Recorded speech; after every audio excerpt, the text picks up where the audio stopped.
The young nurse sat beside him every night. Then she found the letter in his drawer. She had only been on the job for 3 weeks when she met him. Before we begin, make sure to subscribe if you love meaningful stories, and let me know in the comments where you're watching from. I really enjoy seeing where these stories travel. His name was Thomas. He was in the corner room, 3rd floor, facing the parking lot. Most of the other patients liked the rooms with views of the trees or the little garden with the benches. But he never asked to move. He never asked for anything. The head nurse gave Ellie the rundown like it was just another room to check. Older male, limited mobility, doesn't speak much, takes his meals in silence, no family visits. "Do your rounds and don't expect much," she said. Ellie just nodded. She was new, and she didn't ask questions she didn't need to ask. The first time she walked into his room, it was quiet. Not the kind of quiet that feels peaceful. The kind that feels like it's been there a long time, like no one's bothered to fill it. He was sitting up, watching nothing in particular. The TV was on, but muted. She said his name. He looked at her and blinked. That was it. No greeting, no smile, just a glance that felt like it came from somewhere far away. She checked his chart, adjusted his blanket, and made sure his water was full. He didn't speak, but he watched her the entire time. For the first week, that's how it went. She came in, did her tasks, and left. No words, no acknowledgement. But she kept noticing little things. The way he always looked out the window when she walked in. The way he sat up straighter when she entered the room. The way his hands trembled just slightly when she helped him with his medication. She started staying a little longer, just an extra 5 minutes at the end of her shift. Not because she had to, because she wanted to. Sometimes she'd sit in the chair beside his bed and talk about nothing in particular. The weather, how the vending machine was broken again, how she couldn't decide if the night shift was better than the day shift. He didn't say anything, but he listened. One night, she brought a book, just something to pass the time. She asked if it was okay if she read out loud. He didn't nod, but he didn't say no either. She opened the book and started reading. He didn't move, didn't speak, didn't react. But when she finished the first chapter, she thought, just for a second, that she saw the corner of his mouth twitch, like he was trying to smile but had forgotten how. She didn't tell anyone, not because it was a secret, but because it didn't need to be explained. The other nurses didn't say much. One of them joked about how she was wasting time with the silent type.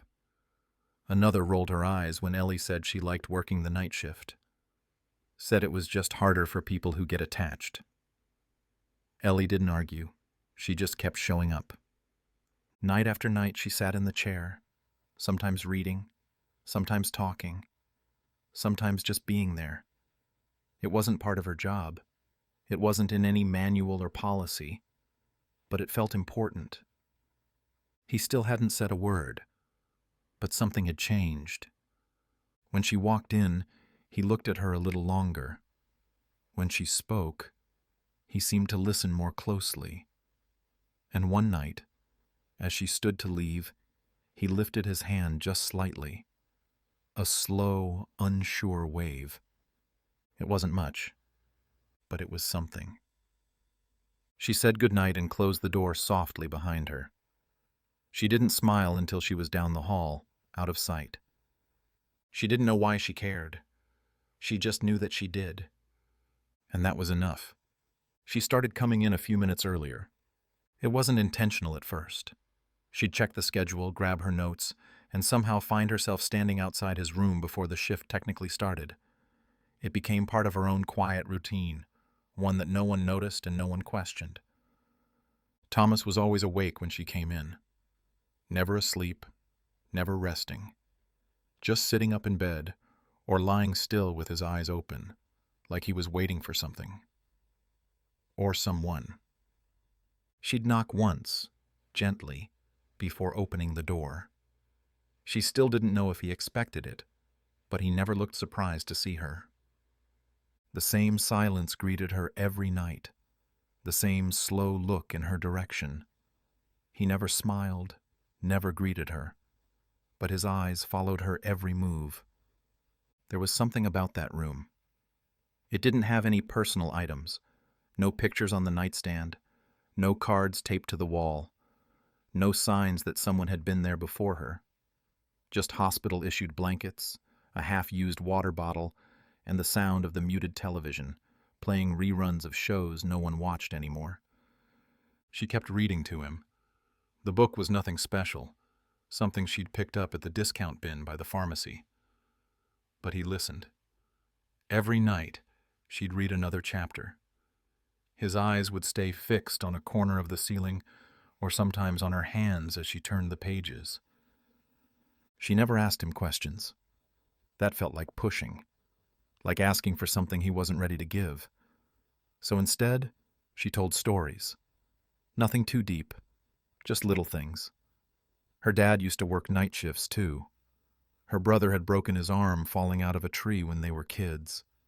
Her roommate never remembered to do the dishes. She never thought her words were interesting. But Thomas listened to them like they mattered. After a while, she noticed he started shifting when she talked. Not much. Just small movements.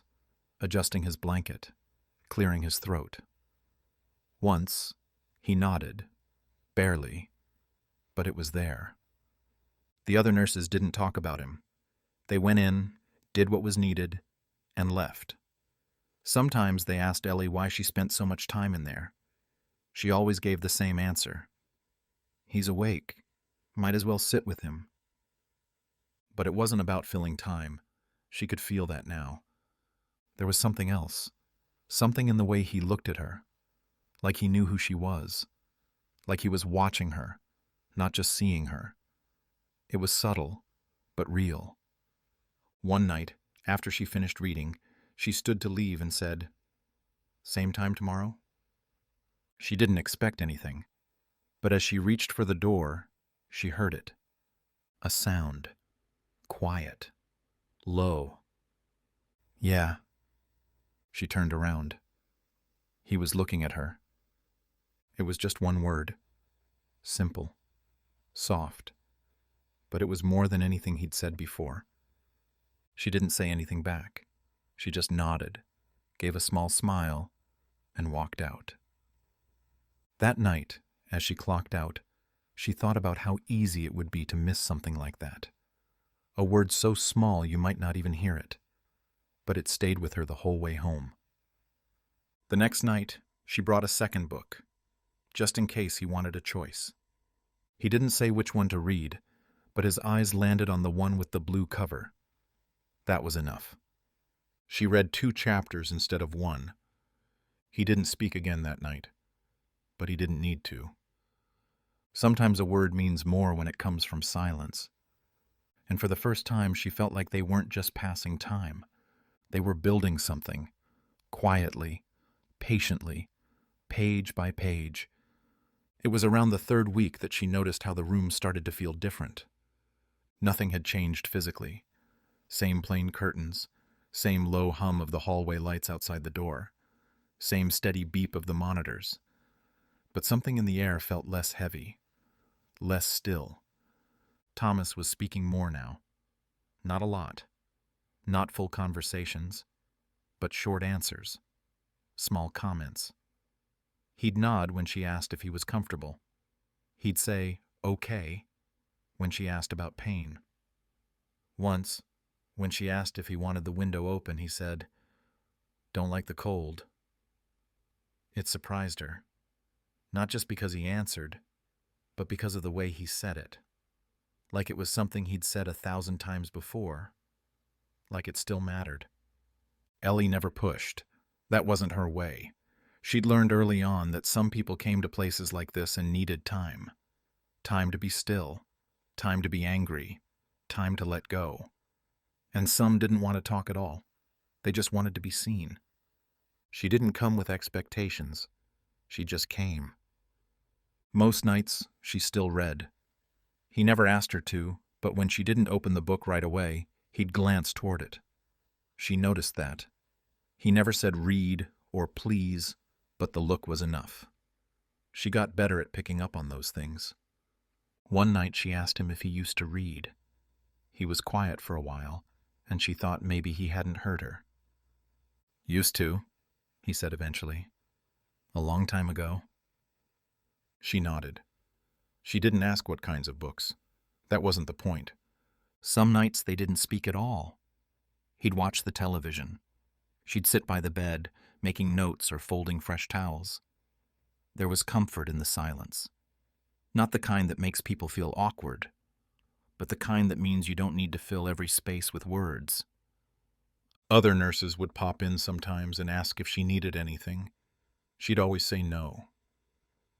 They stopped asking after a while. There was one moment that stayed with her more than most. She was reading a chapter about a man returning home after many years. It wasn't dramatic, just a quiet scene. A kitchen, a familiar chair, a woman waiting. As she read the final line of the chapter, she glanced up. Thomas had closed his eyes. Not asleep, just still. His hands were resting on the blanket, and for the first time she saw them relax. The tension had left his fingers. The grip he usually kept, tight around the edge of the sheets, was gone. She closed the book slowly. "Want me to keep going?" she asked. He didn't open his eyes, but he gave a slight shake of the head. "No, that's enough." She stayed for a while anyway. Long enough for the monitors to hum in rhythm with his breathing. Long enough for the night to settle. Before she left, she reached out and adjusted the blanket near his arm. He didn't move, but he said something under his breath. Just one word. "Thanks." It was the first time he'd said that. She didn't say anything back. She just nodded, turned off the reading lamp, and stepped into the hallway. The nurse at the station glanced up as Ellie passed. "Quiet night?" she asked. Ellie looked back toward the room, then returned her chart to the desk. "Yeah," she said. "Quiet, but not empty." She didn't explain what that meant. She didn't have to. There was something about moments like these, the kind that didn't show up on a chart, the kind that didn't get written in a report. They were small, easy to miss, but they mattered. The joke started on a Thursday night. Ellie was pouring coffee in the break room when she heard two nurses talking just outside the door. They weren't whispering, but they weren't exactly loud either. Just that in-between tone people use when they think no one's really listening. "She's still sitting in there every night?" one of them asked. "Yeah," the other said. "It's like she thinks he's going to suddenly wake up and tell her his life story." They both laughed. It wasn't mean-spirited, not really. Just careless. Ellie didn't say anything. She waited a few more seconds, then walked out like she hadn't heard a thing. The nurses moved aside, pretending they hadn't just been talking about her. She didn't blame them. Not entirely. It wasn't unusual for staff to stay distant. People came and went in this place.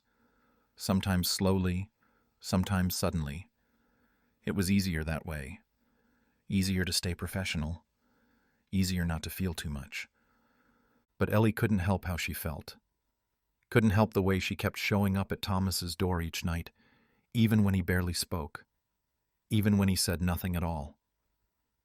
She didn't do it because she expected something from him. She did it because something told her he needed someone to be there.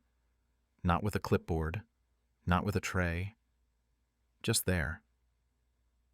That night she walked into his room like she always did. Knocked once, opened the door. He was awake, staring out the window. The TV was off. The lights were low. The room felt quiet, but not cold. "Hi, Thomas," she said softly. "It's me again." He turned his head slightly. That was all.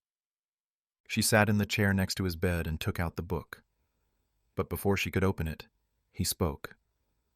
"You don't have to keep coming."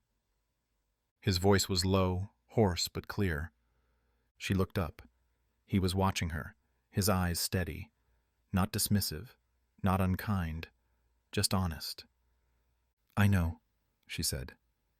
He waited a moment, then looked away. "Then why do you?" She didn't answer right away. Not because she didn't know, but because she didn't want to rush the moment. "Because I want to," she said. "Because being here feels like it matters." He was quiet for a long time after that. She thought maybe that would be the end of it.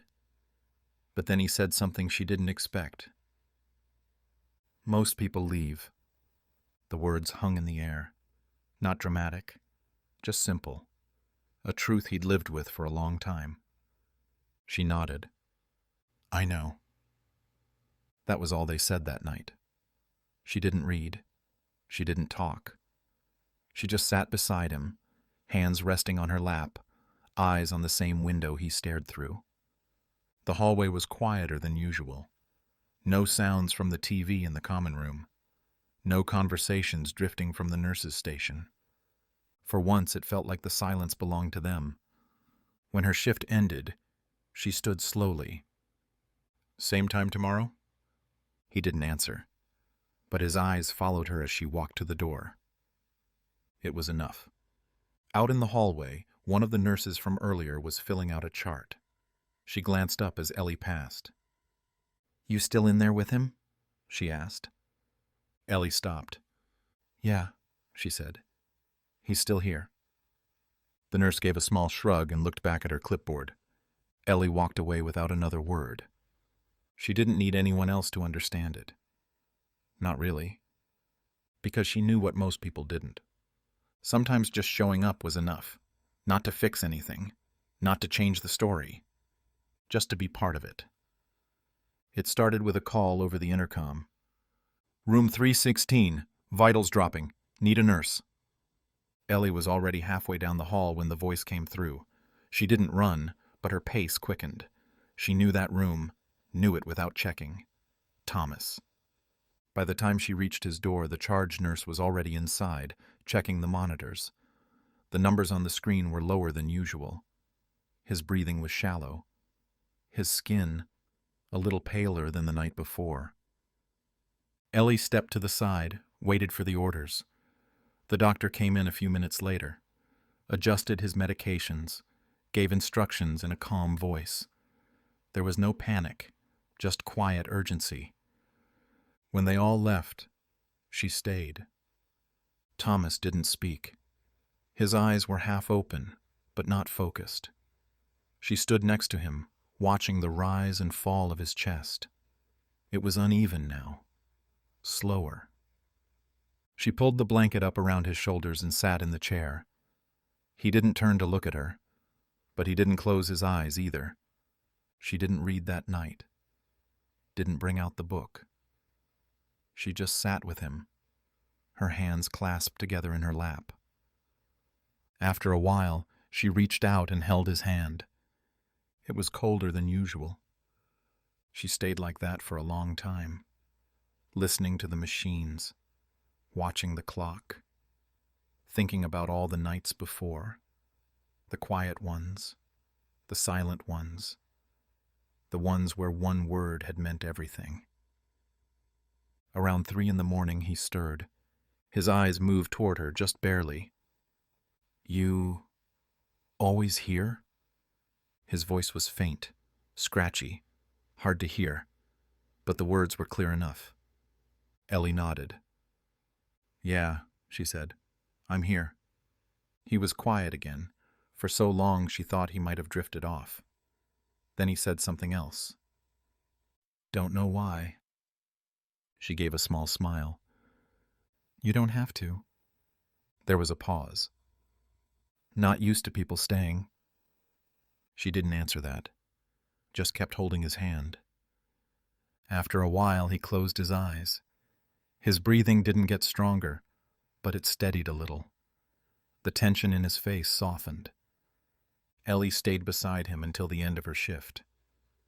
When the morning nurse arrived, she gave her a quiet update. Nothing more than what was needed. She didn't say how different the night had felt, how close everything had seemed, how heavy the air had been, even in the stillness. She clocked out and walked to her car like she always did. But that morning, she didn't drive away right away. She just sat in the driver's seat, hands on the wheel, watching the sun come up over the back lot. It wasn't the worst night she'd ever had, but it was close. Later that day, she came back early. She wasn't scheduled for another few hours, but something pulled her back. Thomas was asleep when she got there, breathing slow, steady but weak. She checked the chart, adjusted his blanket, then sat down in the chair like always. She didn't need a reason. She just wanted to be there. When the nurse who relieved her came in, she gave a nod toward the bed. "He had a rough night," Ellie said. The nurse looked at the chart. "Looks like he's stabilized a little." Ellie nodded. "Yeah, a little." Then she added, almost as an afterthought, "He spoke last night." The nurse looked surprised. "He did?" Ellie didn't say more, just gave a quiet smile and went back to her chair. He had spoken. Not much, but enough. Enough to remind her why she kept showing up. Because sometimes, when people are close to the edge, what they need isn't a miracle or a cure. Sometimes they just need to know they're not alone. She found it by accident. It was a quiet shift. No alarms, no rush, just the usual rhythm of the night. Machines humming, lights low. The kind of calm that made time feel slower. Thomas had fallen asleep a little after midnight. Ellie had been reading to him, her voice soft, steady, keeping pace with the slow rise and fall of his chest. She stopped reading when his eyes closed and just sat there for a while, making notes on her clipboard. Around 1:30, she stood up to straighten his table and refill his water. The drawer on the nightstand was slightly open.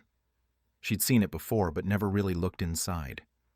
It was usually just tissues, an extra pair of glasses, sometimes a cough drop or two. Tonight, she opened it a little wider, just to tidy it up. That's when she saw the envelope. It was tucked beneath a paperback book and a folded hospital brochure. The envelope was worn, like it had been handled many times. The edges were soft. The crease down the middle looked permanent.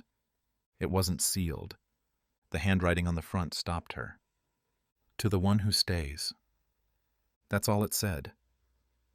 She stood still for a moment, the envelope in her hand. It didn't feel right to read it, but it also didn't feel right to put it back without knowing what it was. She looked over at Thomas. He was asleep, breathing faintly but evenly. His hand rested near the edge of the blanket, fingers twitching slightly as he dreamed. She sat back down in the chair and opened the letter. The paper was thin, folded 3 times. The writing was shaky, uneven. The ink had faded in a few places, like it had been written a while ago, maybe in one sitting, maybe over several. The letter wasn't long. It started without a greeting. "I don't know who you are, but if you're reading this, it means you stayed. And that means something." The lines were short, honest. "I've lived most of my life pushing people away. I thought it would hurt less. I thought if no one got too close, then losing them wouldn't matter." Ellie kept reading. "There's a daughter out there somewhere. I never met her. Her mother left before she was born. I didn't fight hard enough to stay in her life. I told myself it was better that way, that I had nothing to offer." Ellie's hands tightened slightly around the paper. "I've kept this letter here for a long time, hoping someone would come around, hoping someone would stay long enough to care, long enough to ask." There were a few lines scratched out, then more words. "If you're still here, just know, I noticed. I noticed the sitting, the silence, the patience. I noticed even when I said nothing. I don't know your name, and you don't need to know mine. But thank you. Ellie folded the paper slowly and placed it back into the envelope. Her hands rested on her lap for a while after that. She didn't cry. It wasn't that kind of moment. It was quieter than that. She looked over at him again, still asleep, still breathing. She didn't know if he knew she'd found it. Maybe he did. Maybe he meant for her to. She didn't say anything the rest of the shift, didn't bring out the book, didn't try to talk. She just stayed, the way she always had. She kept thinking about the letter. The words played in her mind, quietly, like a song you don't mean to remember but can't forget. It stayed with her through the morning, through the hours of sleep she tried to catch, through the drive back to the hospital the next night. She walked slower down the hall that evening, not because she was tired, but because something felt different. Not heavy, just real. When she stepped into Thomas's room, he was awake. He looked at her the way he always did, eyes steady, expression unreadable. But she noticed the small shift in his shoulders when he saw her, the kind of movement that meant he'd been waiting. She sat down in the chair, didn't say anything right away. Neither did he. After a few minutes, she asked softly, "Do you remember writing a letter?" He looked toward the drawer. "Yeah," he said. "Didn't think anyone would find it." "I did." He didn't speak for a long time after that. His gaze returned to the ceiling, the same spot he always seemed to stare at when the silence got thick. Then he said, "I almost threw it out once." Ellie nodded. "Why didn't you?" He shrugged barely. "Figured maybe someone would come along, someone who wouldn't leave right away." She didn't answer. There wasn't anything to say that wouldn't feel too big. He continued, his voice low and thin. "Most people are kind, for a while, but kindness doesn't always mean staying." She sat quietly, hands folded in her lap, letting him take his time. "I didn't think it would be someone like you," he added after a while. "Didn't think anyone would keep showing up." "I didn't come looking for anything," she said. "I just didn't want you to be alone." He looked over at her then. It was the first time he really looked, not past her, not through her, at her. "I know," he said. "That's why it mattered." The room felt still again, but not empty. The kind of stillness that feels full, like there's something unspoken resting in the air. Ellie reached into her pocket and pulled out the envelope. "I didn't mean to read it," she said. It felt like I should." He didn't seem upset. If anything, he looked relieved. "I wrote it for someone like you," he said. "I just didn't know who that would be." They sat like that for a while, neither one filling the silence with more than was needed. Eventually she asked, "Do you want me to keep it, or put it back?" He thought for a moment. "Keep it," he said. "You stayed. That makes it yours." She didn't expect that, but she didn't argue. She slipped the letter back into her pocket and leaned back in the chair. The familiar rhythm of machines filled the room again. Outside the window, the parking lot lights had just come on. A few cars pulled in, a few pulled out, people coming and going. But she stayed, because now she understood something she hadn't before. He hadn't been waiting to die. He'd been waiting to be seen, to be known, even just a little, waiting for someone to sit through the silence and not walk away. The letter hadn't just been a message. It had been a hope, and somehow, without realizing it, she'd answered it. He didn't wake up that night. Ellie knew before she even walked into the room. There was a stillness in the air that hadn't been there before. Not the kind that comes with sleep, but the kind that settles in when something is close to ending. The monitor was still on. His chest still rose and fell, but slower now, lighter, like his body was barely holding on. She walked in quietly, without the usual knock. There was no need tonight. The chair was already in its usual place. She sat down without saying anything. For a while, she just watched him. His hands were resting on top of the blanket. They looked thinner somehow, more fragile. His face was calm, peaceful even. She reached out and gently placed her hand over his. It was cold. Not entirely, but colder than it should have been. She stayed like that for a long time. The book was still on the nightstand. She didn't reach for it. There was nothing left to read. At one point she spoke. "I'm here." Just that. It wasn't for him to respond. It was for him to hear, if he could. Or maybe it was for her. There were no visitors that night. There never were. No family, no friends. Just the usual sounds from the hallway. A nurse passing by. A cart rolling down the floor. A quiet voice at the station. But in his room, everything was still.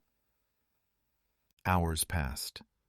Around 4 a.m, Ellie leaned forward, her hand still holding his.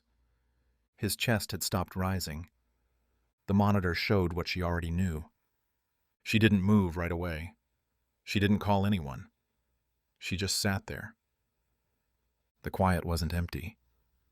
It was full of something else now. She finally stood and walked to the door, pushed the call button once. When the night nurse entered, Ellie just nodded. The other woman stepped over, checked the vitals, and placed a hand gently on Thomas's shoulder. "I'll handle the paperwork," she said quietly. Ellie nodded again, but she didn't leave. Not yet. She walked back over to the chair and sat down one last time. She didn't cry. She just sat there, like she had every other night. Her hand rested on the blanket near where his had been. The letter was still in her pocket. The nurse stepped out to give her a few more minutes. The room stayed quiet.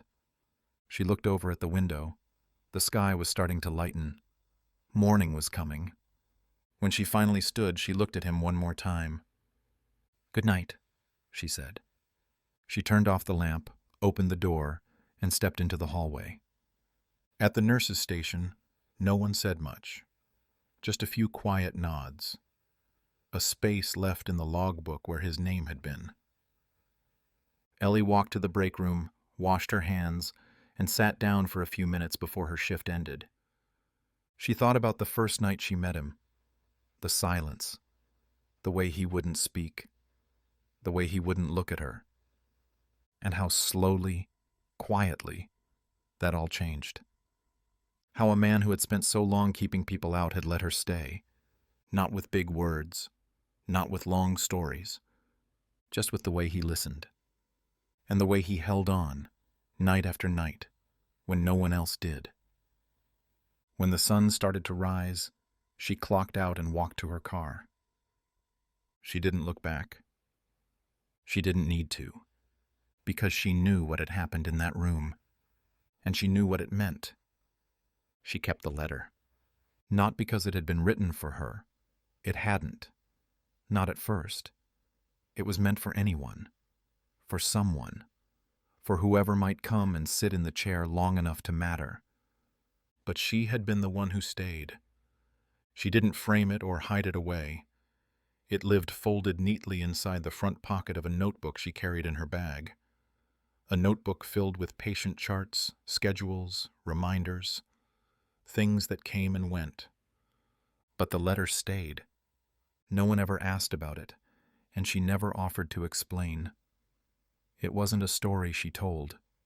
Not out loud. The days after Thomas passed were quiet. The room was emptied, cleaned, and reassigned within a few days. A new name on the door. New sounds behind it. The hospital kept moving, like it always did. No space stayed still for long. But Ellie still walked past that room each night. She didn't stop. She didn't slow down. She just looked once through the small window as she passed. That was enough. One of the younger nurses asked her a week later, "Didn't you used to spend a lot of time with that man in 316? Ellie nodded. "Was he a family friend or something?" "No," she said. "He was just someone who needed company." The nurse didn't push, just nodded and walked away. Most people wouldn't understand it. And that was okay. It wasn't about the time she spent there, or the words they'd exchanged, or the letter. It was about something quieter than all of that. It was about choosing to stay when it would have been easier to leave. Some nights were harder now, not because of grief, but because she missed the quiet understanding of those late hours, the way his eyes would follow her across the room, the weight of the silence between them, full of everything that never had to be said. She didn't try to recreate that with anyone else. Every patient was different, every story its own. But when she walked into rooms now, she stayed just a little longer. She sat even when there wasn't a reason to. She listened, even when there wasn't much to hear. And sometimes, when the halls were still, and the monitors hummed, and the world felt like it had slowed down for a moment, she'd reach into her bag and touch the edge of the folded paper. She never read it again. She didn't need to. The words were already with her. There are people in this world who wait for someone to show up. People who never say it, who never ask, who expect that no one will. People who leave things in drawers with no name on them because they've forgotten what it feels like to be seen. He had been one of those people, and she had shown up. Not to save him, not to change anything, just to be there. And that had been enough. So she kept the letter, not because it said something profound, but because it reminded her that presence matters, even when no one sees it, even when no one knows. Thank you for watching. If you enjoy meaningful stories like this, we'd love to have you as a subscriber.